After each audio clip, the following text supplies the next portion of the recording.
Hey guys, welcome back to my channel. I know it's been forever since I post here on YouTube. I've been making little videos here and there on TikTok, but I missed YouTube and I'm going to do my best to come back. This is my first video back, so I hope you guys enjoy this one. We're starting to get into that fall weather, so I thought I would share with you my green chili chicken pozole. So let's get right into it, guys. First off, we don't need it too spicy, okay? It's super flavorful. Here in that pot, I'm going to start boiling the chile. Just for, there's a few different components to adding into the soup. But first, you're going to start with 4 tomatillos. I only used 1 jalapeno, 2 garlic cloves, and a little piece of onion. I'm also already roasting my 2 poblano peppers and 3 Anaheim peppers. Those are going to be, roasting on the side, and then we're going to go ahead and start the chicken. So in my pot of water here, I'm going to add 3 garlic cloves. I'm going to add 5 chicken breasts. These are frozen. And then I'm going to go ahead and add about 2 tablespoons of salt. So I'm going to let that come up to a boil. I'm not going to let it fully cook or anything like that. I'm just going to get it nice and hot. Once it starts boiling, I'm going to go ahead and add in the pozole, which is that hominy. It's like corn. So I did go ahead and rinse that really, really good in the sink. I strained it, and right now I'm just waiting for it to come up to a boil. That way I can go ahead and add it into the pot with the chicken. So right here you can see, you'll see me doing it quite a bit. I'm going to keep turning my 5 peppers that I have here. Again, it's 2 poblano peppers and 3 Anaheim peppers. Now in that little pot that I had right here, as soon as it comes up to a boil, you literally want to turn it off and it's done. If you do like it spicy, you can add maybe 3 to 4 jalapenos. You can add serrano peppers, which are like the smaller kind of jalapenos. Those are really, really spicy, but we don't eat it that spicy here in this house, so this is all for flavor. Like I said, there is a little kick to it, nothing major, definitely manageable. I would say if you're not into too much spice, I would definitely follow the recipe that I'm showing you here. But here I'm going to go ahead and just skim off some of those impurities that you can see on the top of the chicken.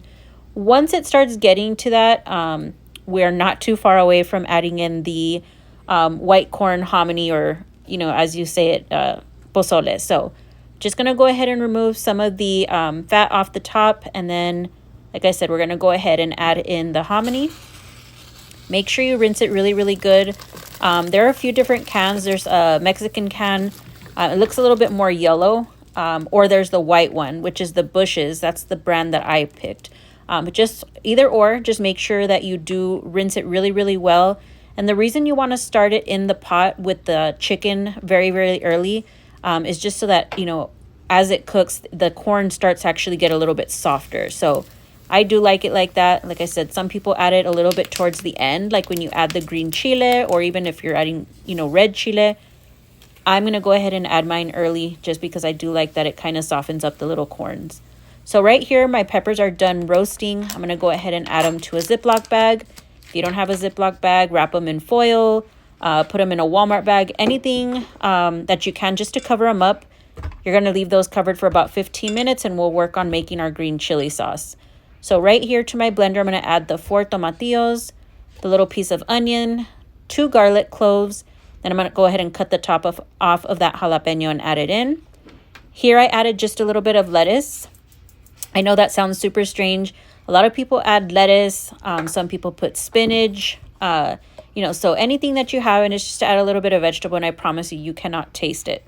But right here, I went ahead and added about a teaspoon of pepper, a teaspoon of oregano, a teaspoon of ground cumin, and then lastly, some thyme leaves. I would say about a teaspoon of that as well. So go ahead and blend this up. And then once this is all blended up, it's going to be kind of thick at first, so kind of just shake it around. You want to go ahead and blend all of this first. Once that's done, we're going to go ahead and open up our roasted peppers bag. Go ahead and peel off the skin. That's the reason that you want to put it in that bag, just so that it can sweat, and it makes it really, really easy to peel off that outer part of the skin that kind of got roasted. So go ahead and just take off all of the skin. Most of it will come off. If there's little, bits and pieces that, get left behind, that's perfectly fine. But just do your best. Take your time to remove the skin and make sure that you're not working with it while it's too hot. Just make sure it's manageable for you. So right here, as you can see, I'm removing the skin from the poblano pepper. And then I'm going to go ahead and remove the top of the poblano pepper and then just go ahead and slice it down the middle and remove the seeds. All right, so once I'm done removing the seeds, I'm going to go ahead and move on to the rest of the peppers. I just wanted to show you one of each. So that first one was the poblano. This one's the Anaheim or the green chili. So go ahead and do the same. You're just going to remove the skin on all the sides. Remember, I had 2 poblano peppers and 3 Anaheims. So as soon as I'm done removing the skin and taking out most of the seeds, I'm going to go ahead and add them back to the blender.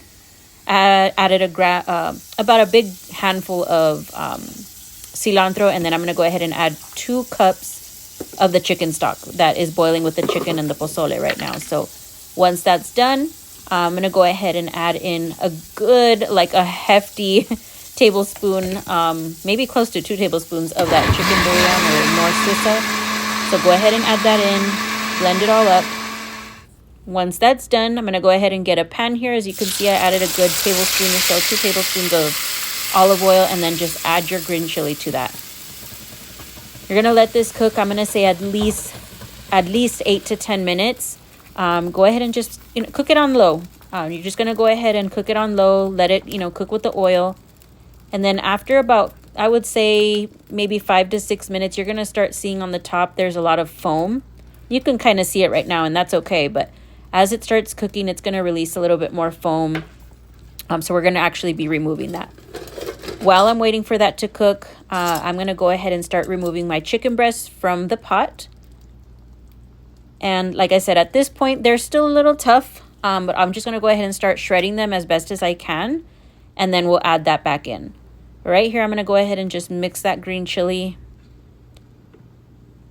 And guys, let me tell you, it smells amazing in here. Like I said, I don't make it too spicy, but everything that we've added so far, I promise you the flavor is just so good. I can't even explain it to you. It's just so good.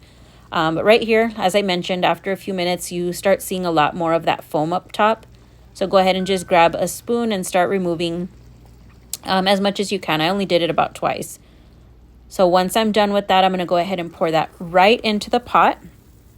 Make sure you scrape everything out of that pan and go ahead and just let that boil again. At this point, I've gone ahead and shredded all of my chicken breast. Here, like I said, I did use chicken breast. Some people use the chicken breast with the bone. You can use chicken legs. For me, it's just a little bit of a hassle. I prefer to just pull out the chicken, shred it, and not have to worry about the bones and all that. So I'm going to go ahead and add that chicken. I'm mixing it here. And then I'm going to go ahead and just let this cook for another about 25 minutes. Just so that it can get soft. Everything can kind of just come together. The chicken and the pozole are starting to absorb that green chili that we added. So just go ahead and take the time to go ahead and start toasting your bread. Sorry, not roasting. Start toasting your bread. So I'm going to turn it on a medium heat. And I'm going to use my flat pan here. And right here, I did use the white bolillos. It's usually the bread that you use for like menudo. Some people use them for sub sandwiches. But I'm just going to go ahead and use a serrated knife here. Start cutting those in half. And then I'm just using, use whatever butter you have. I can't believe it's not butter. So I'm going to go ahead and just cut these all in half. And then we're going to start buttering them up. There's nothing better than to have a toasted bread with butter with your menudo or with your, green chicken pozole, whichever you're having. A lot of people make this one with red chile. Some can use green chile, whatever your preference. But I thought I would share with you guys how I make my green chili chicken pozole today. So here I'm just going to go ahead and add my buttered bread. I'm going to add them to the comal here, or the flat pan, and then just start toasting them. Keep an eye on them. You don't want to burn them. I was able to manage to get all 6 pieces on here, so I'm just going to keep an eye on them. And guys, we're almost done. Dinner's basically ready. It's a really, really quick dinner. Everything comes together really quickly, really easily. I've already washed all the dishes, and everybody's going to be excited to eat. Everybody loves to eat this. It's starting to cool down a little bit. I'm still in Texas, so it's still a little warm, but we're starting to get into those fall vibes. So it was requested, and I figured, hey, I'm going to make it today. It's Sunday, football Sunday, and we're going to have green chicken pozole. So let me go ahead and serve everybody up. I hope you guys enjoyed this video. Like I said, I know I've been gone for so long, but I do hope you guys enjoyed it. Leave me your comments down below. Let me know if you guys are happy to see me back and if you want to see more videos. If you have any requests or any food ideas that you'd like to see me post on my YouTube channel, please let me know down below. And again, guys, it's been a long time, but I missed you guys. So don't forget to leave me a comment. Let me know that you stopped by. Right here, guys, I went ahead and served it up. I went ahead and squeezed about, I think I used just half a lime. And then usually you can use Munster cheese. I use mozzarella. I like how it melts a little bit better. And serve it up with the bread, guys, and you're good to go. See you next time.